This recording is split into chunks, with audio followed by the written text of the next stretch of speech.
né? Hoje a gente vai tratar sobre um tema extremamente relevante, né? Tanto pela importância que tem nos resultados perinatais, tanto no nosso estado como no Brasil de uma forma geral, pela relevância que tem na capacidade que o pré-natal traz de melhorar muito os resultados, né? Que é a doença hipertensiva.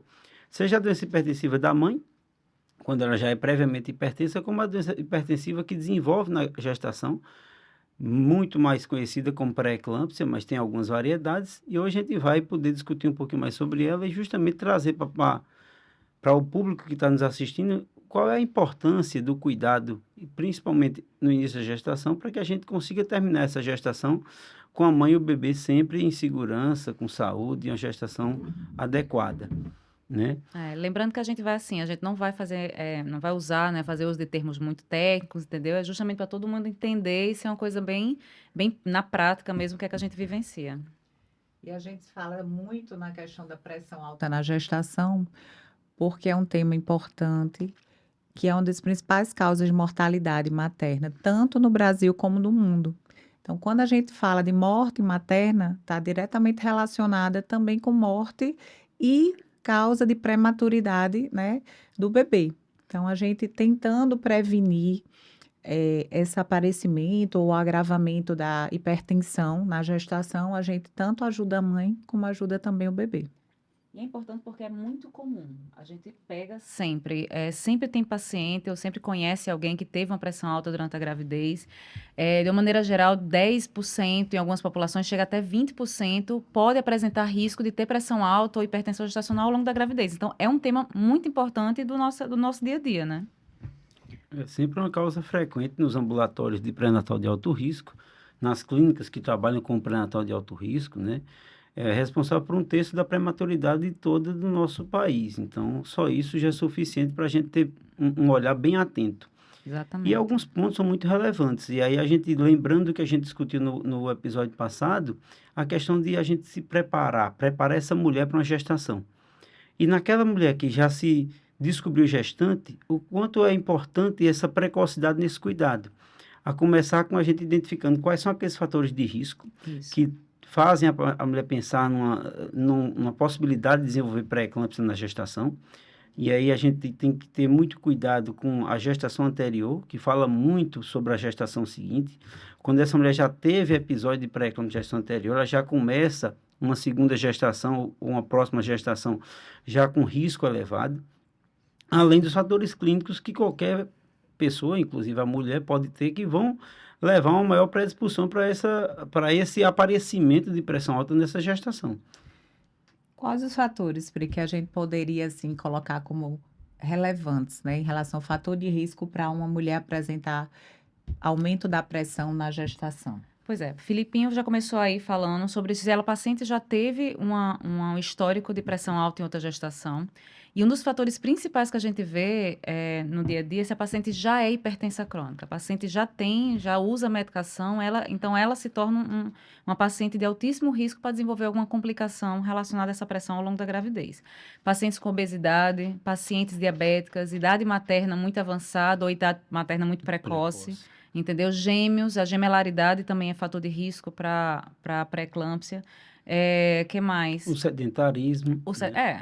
Que aí combinando com a obesidade, os infelizmente, hábitos de são vida. índices que cada vez aumenta mais no nosso meio. A história familiar, entendeu? Então, se ela teve uma irmã que teve pré-eclâmpsia, uma mãe que teve pré-eclâmpsia, também são... A gente tem que rastrear essa paciente, fazer o acompanhamento direitinho para saber se ela não tem mais risco realmente de desenvolver essa pressão alta na gravidez. Então, a gente identificou que essa paciente pode ter um risco maior de... Ela engravidou e a gente identificou que ela pode ter um risco maior de ter esse aparecimento da pressão alta na gestação. A gente tem o que fazer em relação à prevenção do aparecimento da pressão alta? Existe essa possibilidade de prevenir ou não? Ela só reza para não aparecer. Não, a primeira coisa que é de extrema importância é, primeiro, a gente identificar o porquê dela estar naquela condição, né? E aí, aproveitando, dando continuidade à fala de Priscila, que de acordo com qual seja os meus fatores de risco, eu vou começar a trabalhar eles. Se eu já sou hipertensa, é importantíssimo que a gente já procure regularizar essa pressão, seja voltando ao cardiologista que porventura lhe acompanhe cronicamente, ou ao médico clínico geral, ou ao obstetra, ginecologista que já lhe acompanhe, para que a gente trabalhe essa hipertensão, deixe ela mais regulada possível, principalmente nesse início em que a gente está tendo implantação, desenvolvimento da placenta, e que vai falar muito sobre o restante da gestação, como iniciar a atividade física, como também ela procurar ter uma dieta equilibrada para que ela não tenha um ganho de peso.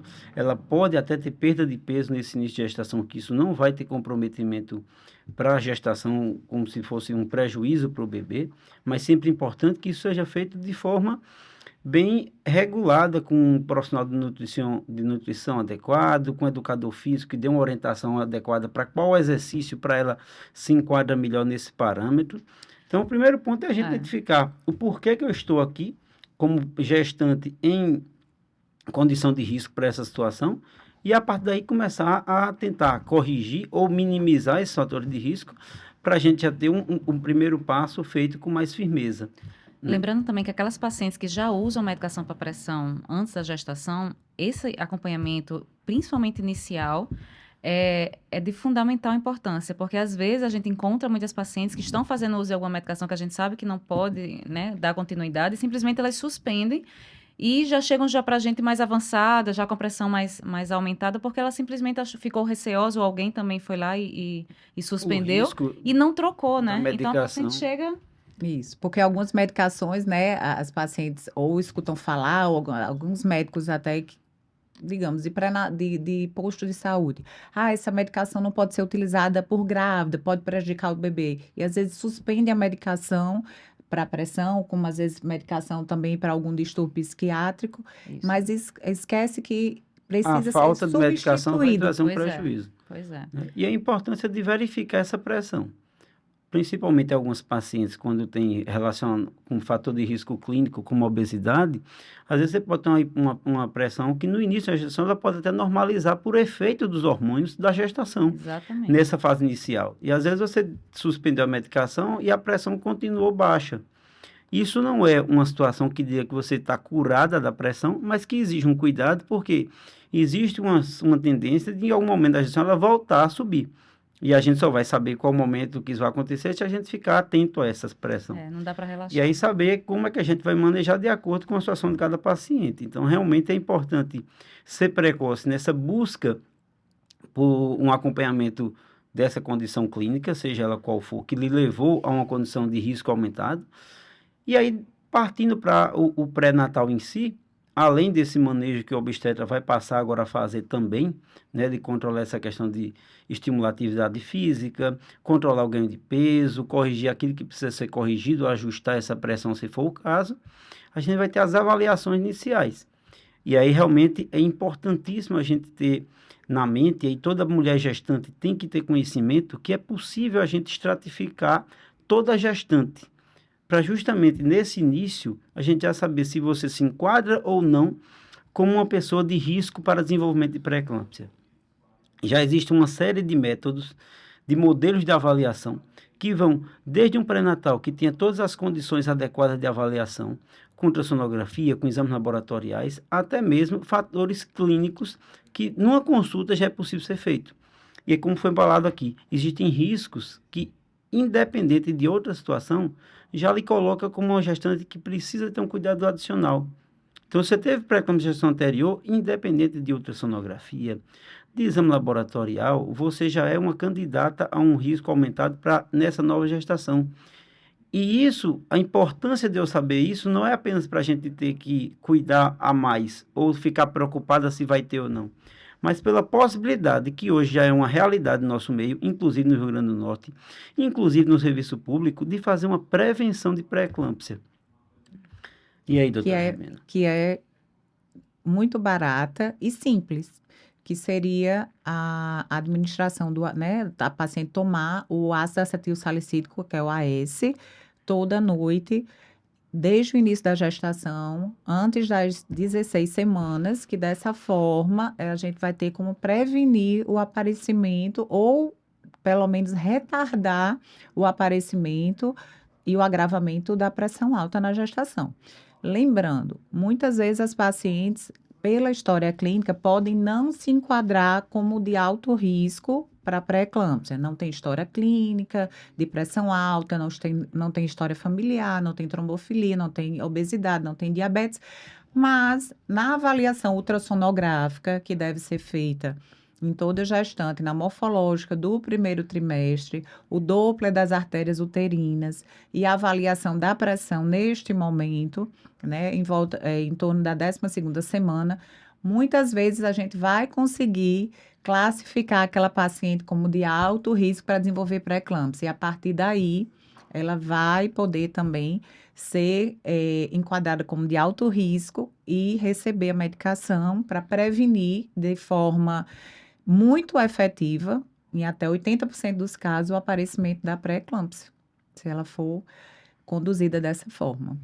O ideal, num pré-natal, né, que a gente fala do ideal, é a gente somar avaliações, entendeu? Então, a gente falou aqui já sobre a anamnese, que é muito importante perguntar se a história pessoal e a história familiar dessa paciente, se tem alguma história de bebê que nasceu com restrição de crescimento, entendeu? Se teve algum óbito fetal tardio na família por pré-eclâmpsia, ver a verificação da pressão, né? Fazer a avaliação da verificação da pressão de uma maneira mais rotineira. E aí você soma com a ultrassonografia, com a avaliação do Doppler, da resistência das artérias uterinas, que também é muito importante, e também a gente fala muito hoje em dia também dos marcadores bioquímicos, entendeu? Então, somado, quando você faz uma junção em alguns pacientes que realmente necessitam, né? A gente também pode comentar aqui que não é todo paciente que hoje em dia... Que vai passar que a gente vai passar por processo. todo o processo. Mas quando você junta tudo isso, a chance de você não diagnosticar, de você prever que aquela paciente vai desenvolver uma pré-eclâmpsia grave futuramente, é de até 90%. Entendeu? Então, assim, quando você junta tudo isso, obviamente, dentro de um pré-natal muito bem feito, você sabe que aquela paciente, se ela apresentar muito fator de risco, fique de olho, porque a chance dela desenvolver uma pré-eclâmpsia grave antes das 34 semanas é enorme. E realmente ressaltar a importância disso. Assim, tanto a gente começou falando dos fatores clínicos, mas também dessa questão da associação com a ultrassonografia do primeiro trimestre. E o que a gente observa, muitas vezes, pacientes de primeira gestação, mulheres jovens, sem nenhum fator de risco observado, às vezes uma menina que está com peso adequado, que tem uma vida que não é sedentária, e que muitas vezes se surpreende quando em torno de 6 meses recebe um diagnóstico que o bebê não está crescendo, que a pressão começou a subir, e nossa, de que? Uma menina tão saudável, nunca teve nenhum problema de saúde mais sério, doutora. E muitas vezes é isso. A gente tem uma ferramenta que é acessível, porque em todo local que a gente vai hoje no Rio Grande do Norte, você consegue fazer uma ultrassonografia, né? Uma consulta também, seja a consulta já feita pelo enfermeiro do posto de saúde, seja do médico clínico geral do posto de saúde, que pode associar a identificação de fatores de risco, a pressão arterial da mãe, junto com a ultrassonografia do primeiro trimestre, e uma vez que essa paciente esteja nessa condição, a gente tem a oportunidade de forma gratuita, barata, acessível, fazer um tratamento para que essa mulher, se desenvolver pré-eclâmpsia, seja numa condição muito mais leve, com muito menos risco para aquela mãe, para aquele bebê, que diminua muito a chance de bebê nascer prematuro e que, consequentemente, volte para casa um bebê saudável com a mãe também saudável.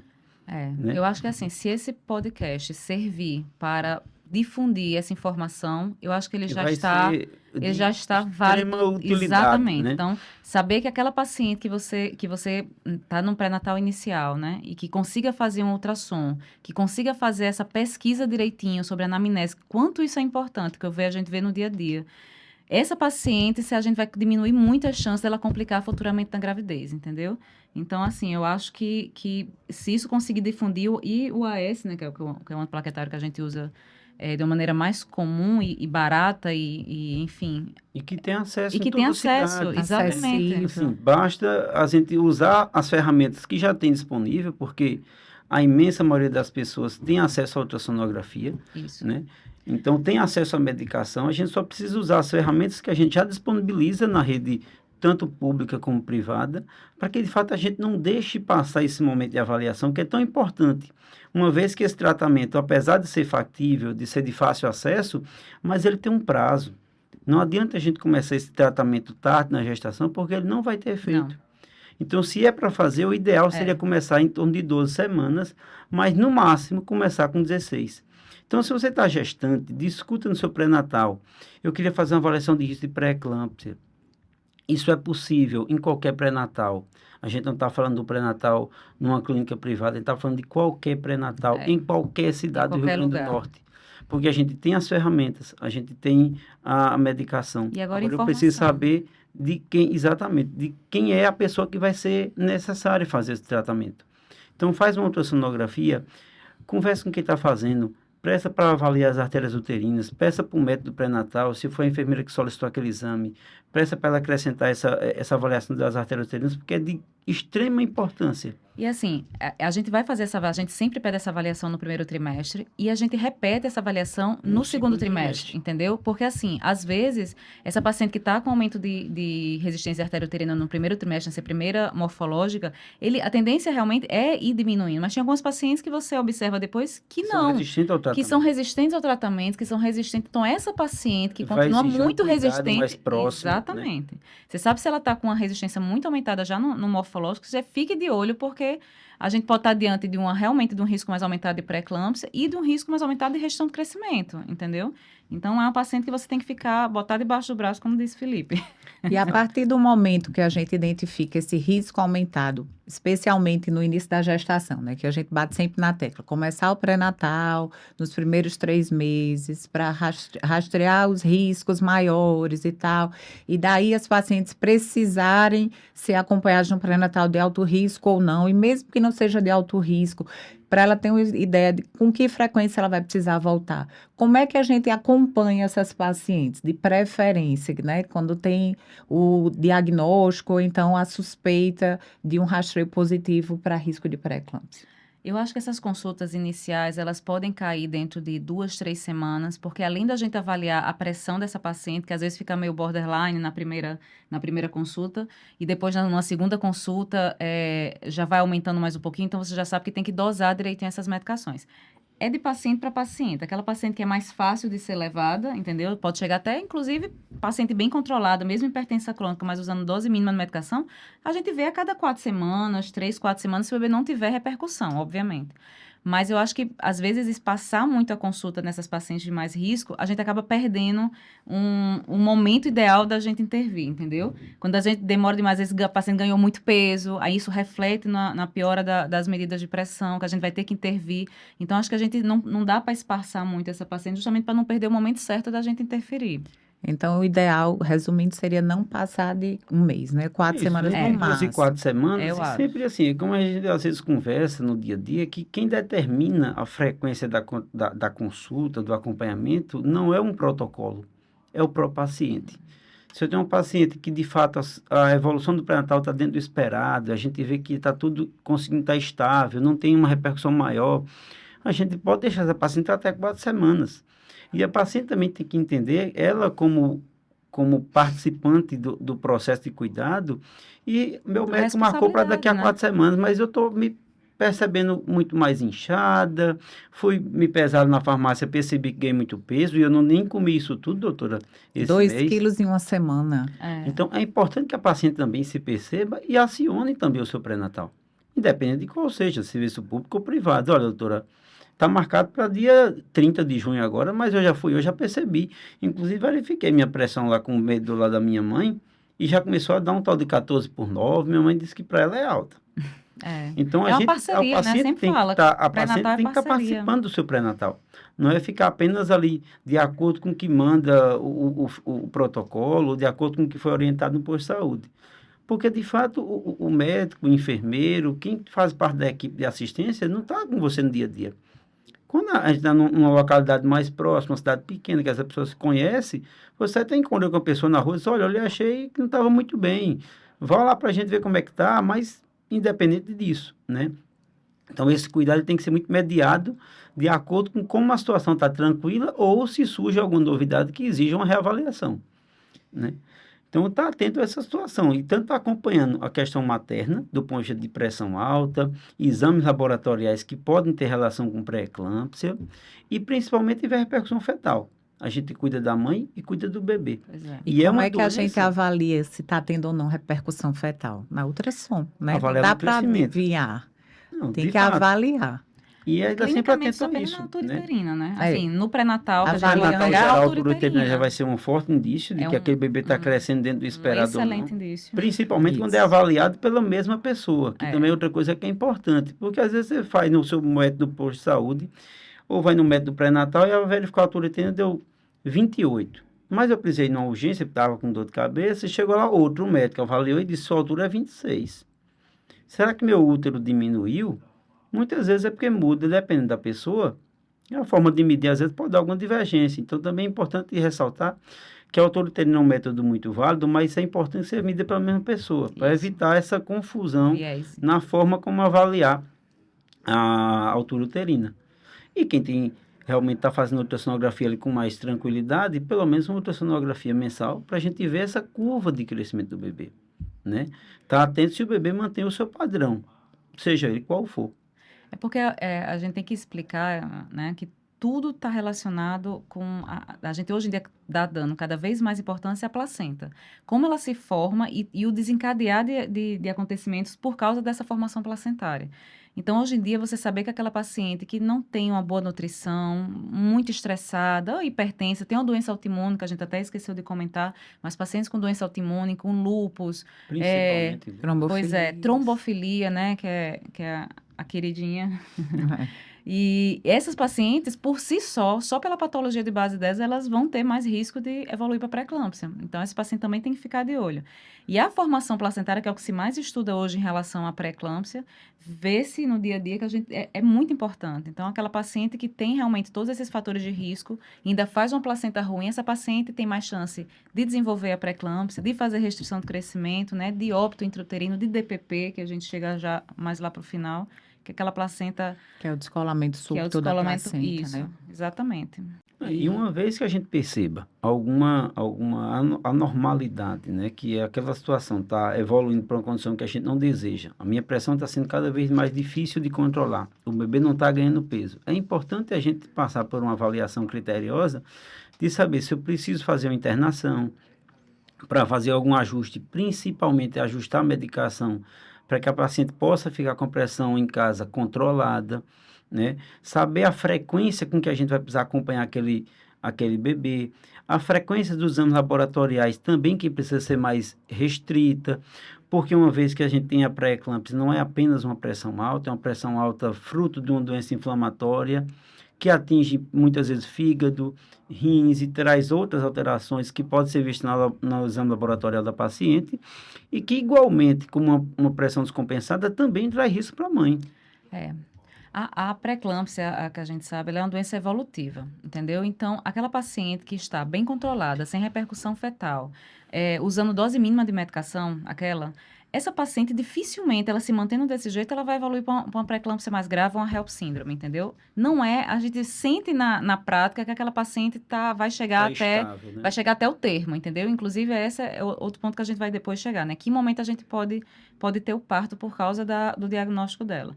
Mas aquela paciente que está sempre aumentando a medicação, vou tendo sempre que aumentar, a pressão está ruim, o bebê começou a ficar restrito, o líquido está baixo, placenta ruim, começa uma outra droga, mais uma... Essa paciente aí você tem que ficar de olho. Então, os exames laboratoriais nessa paciente para diagnosticar exatamente quando ela vai desenvolver a HELP síndrome é muito importante. Não, eu digo isso até para os alunos da gente que a gente acompanha, um paciente com dose mínima, tudo lindo, pede rotina de pré-eclâmpsia. Por quê? Entendeu? Não vejo muito. Não é essa paciente. Não existe, não é bem assim. Obviamente, se ela for uma paciente renal crônica, né? Enfim, tiver outras comorbidades, mas por si só, não. Aquela paciente de HELP síndrome ou de pré-eclâmpsia grave, aquela paciente que ela vai evoluindo. Você vê na cara da gente a evolução dela para uma pré-eclâmpsia grave. E aí, a gente vai fazendo esse segmento, vendo o crescimento do bebê, como é que a paciente vai se comportando, a pressão, né, da paciente vai se comportando ao longo da gestação. E aí, o mais importante, talvez, é definir qual é o melhor momento ou o momento mais seguro para o parto. E quando é que a gente normalmente resolve que é o melhor momento para o parto? Eu acho que as duas coisas, né? Eu acho que a palavra aí seria um equilíbrio, né? Exatamente. A gente tem uma situação que quanto antes terminar a gestação, para a mãe é mais seguro e para o bebê, quanto mais tarde, é melhor. Então, a gente não pode muito pensar na mãe, mas nem muito pensar no bebê. A gente tem que ter uma combinação. E uma coisa que é importante é de que forma aquela doença se apresenta, porque a apresentação varia de pessoa a pessoa. Tem gestante que tem mais pressão alta e pouca repercussão no bebê. Essa a gente vai focar mais na mãe. Aquela gestante que a pressão dela até é controlada, mas a placenta de fato não funciona bem, e o bebê vai se deteriorando gradativamente. Então, enquanto tiver mãe e bebê minimamente em segurança, a gente consegue levar essa gestão mais adiante. E se em algum momento traz um risco maior ou um risco iminente para a mãe ou para o bebê, é hora de pensar em parto. E aí, dependendo de quando seja esse momento, é que a gente vai preparar esse bebê para nascer numa condição de prematuridade com menos dificuldade, né? Fazer todo o ajuste que for possível e necessário para manter essa mãe em segurança. Mas, como a Priscila falou, é uma doença evolutiva. Então, mesmo você aumentando medicação, não garante que você vai chegar numa situação de agora conseguir segurar, né? Então, sempre esse manejo, sempre tem que ter cuidado, porque não existe receita nisso aí. E, às vezes, esse tipo de paciente que tem essa evolução mais aguda, ela tem que ser internada, porque exige uma vigilância muito de perto. Risco muito alto. Uma vigilância diária, avaliação do bebê mais de uma vez por semana, né? Exames laboratoriais contínuos, para que a gente realmente não deixe que a situação desande e a gente expõe a paciente, o seu bebê, a um risco desnecessário, né? E venha comprometer o futuro dessa gestação. Geralmente a gente recomenda que depois de 34 semanas para essas pacientes seja feita uma avaliação dela, né? Consulta, a forma ideal, uma consulta associada a um ultrassom e uma monitoragem para fazer uma avaliação do perfil do bebê de uma maneira, né, mais completa e assim a gente assegurar que o bebê está bem, porque a gente está fazendo, né, o monitoramento, e a mãe está bem porque está sendo consultada, avaliação de pressão, altura uterina, o peso da paciente, então tudo isso tem que ser conjunto. Quem é minha paciente, quem sabe que eu falo muito, que é o mais difícil é saber a hora certa de tirar o bebê, entendeu? Então, a gente não pode tirar antes, para esse risco de prematuridade não ser muito excessivo, nem pode deixar passar nunca do momento certo. Então, eu acho que esse momento, e às vezes a gente até lá no nosso paciente, a gente fica, né? A cada 3 dias, 4 dias, volta, o líquido baixou, né? A gente fica tentando segurar o máximo que a gente puder por causa do bebê, mas sem apresentar grandes riscos para a mãe, né? Porque para a gente, sempre o melhor desfecho é quando a gente tem a mãe sim. e o bebê bem em casa. Exatamente. E eu acho que uma coisa que é sempre uma dúvida muito, né, muito frequente das pacientes é qual é a melhor via de parto. Sempre as pessoas associam muito, sendo pressão alta, tem que ser cesárea. As pessoas até acham que são sinônimos, né? Tipo, eu tenho pressão alta, então vou ter que ser cesárea, né, doutora? E hoje a paciente fez exatamente isso. Ela tem uma classificação de risco elevado para pré-eclâmpsia, primeira gestação, habitualmente saudável. E ela disse, eu estou preocupada com esse risco elevado de pré-eclâmpsia. Mas a gente não já está tratando, não está prevenindo. Vamos deixar a gestação evoluir para a gente ver se vai ter a pré-eclâmpsia. Porque a ideia do tratamento é evitar. Então, pode ser que não tenha. Mas eu queria parir normal, doutor Felipe. Eu disse, mas não impede você ter o parto normal. Pelo contrário, agora é que a gente fica ainda mais apaixonado por esse parto normal, porque se você desenvolver pré-eclâmpsia, aí é que a diferença de risco entre um parto normal e uma cesárea em termos de complicações é ainda maior.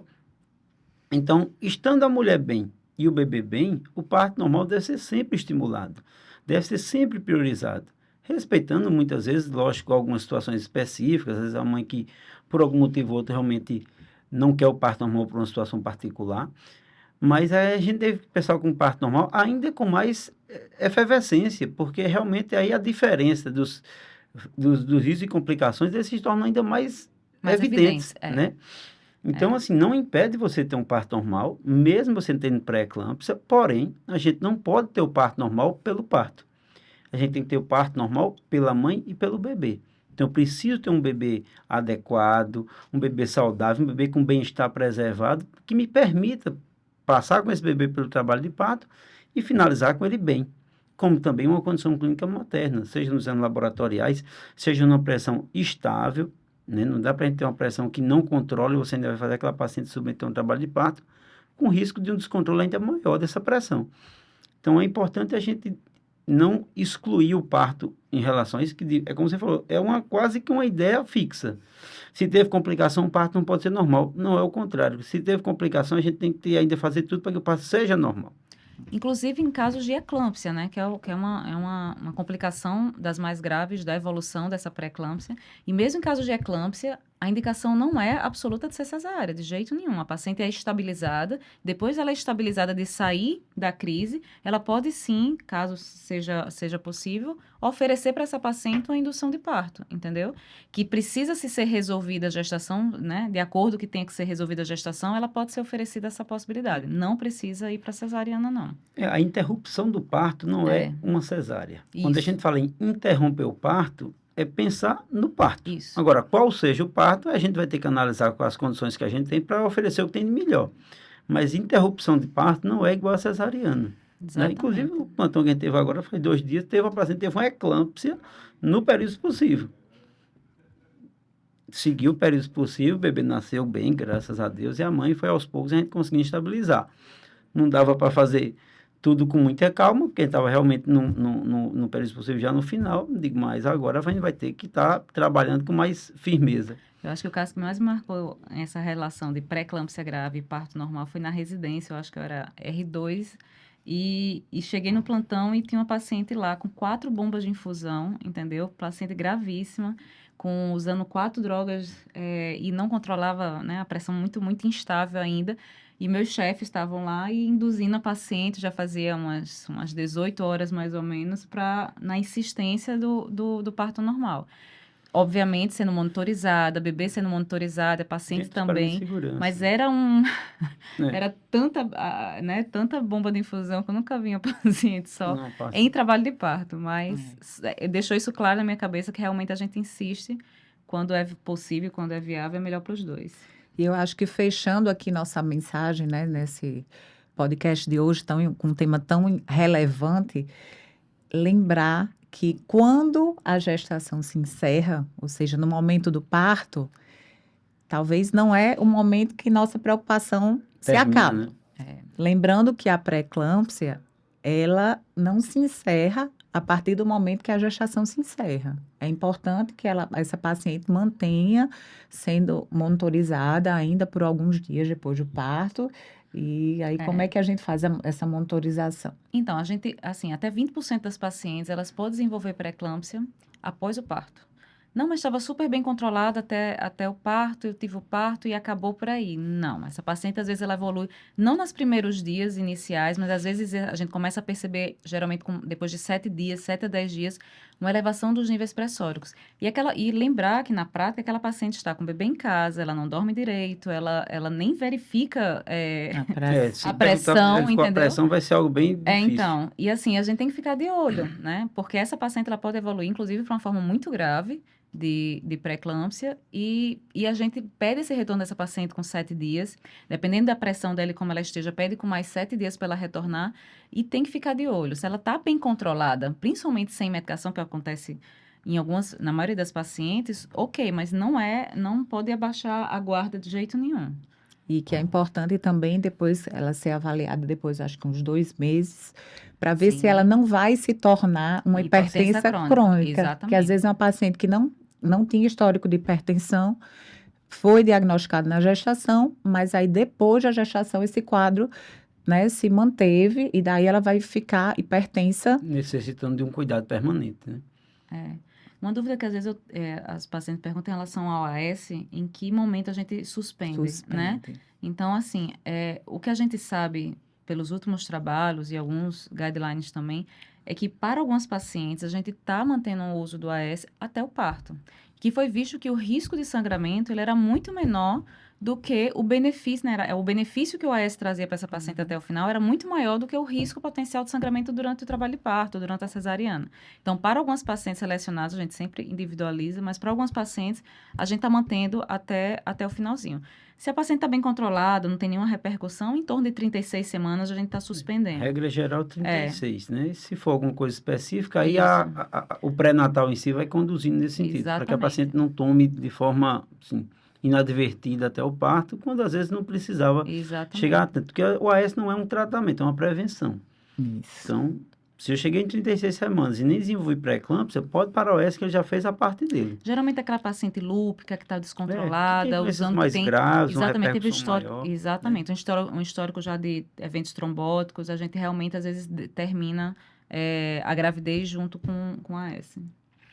Então, assim, finalizando essa nossa discussão de hoje, sempre lembrar, estou gestante, eu quero gestar, vamos começar com o fator de risco. Então, vamos ver se a gente tem alguma hipertensão que precisa de controle, alguma outra doença crônica, começar uma atividade física, uma dieta equilibrada, Estar saudável, né? estar saudável, né? Controlar esse peso, ver o que a gente pode fazer para melhorar esse peso. Não esqueça de discutir no seu pré-natal sobre o exame morfológico do primeiro trimestre com avaliação de risco de pré-eclâmpsia. Veja suas artérias uterinas.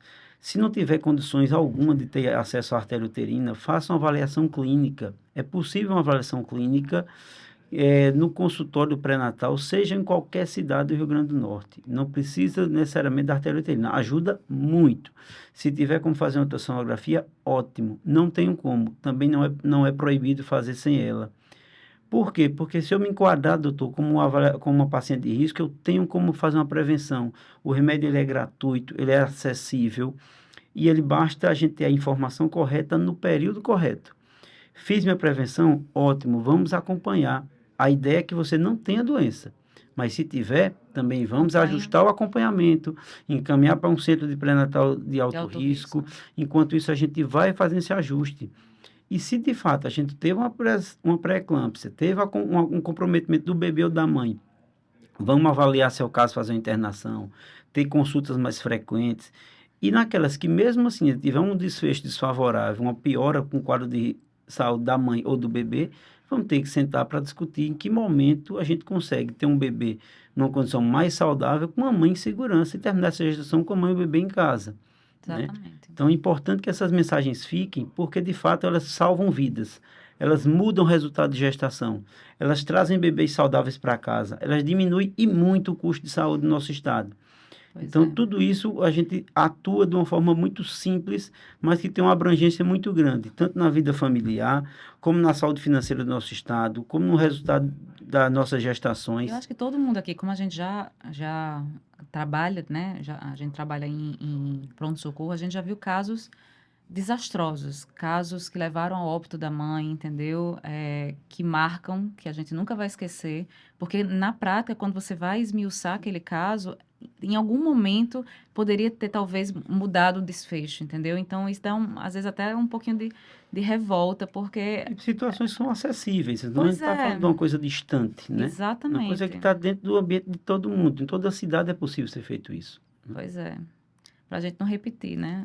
Esses casos. Que essa mensagem realmente se espalhe se bastante. espalhe. Tá bom? Obrigada. Obrigada, gente.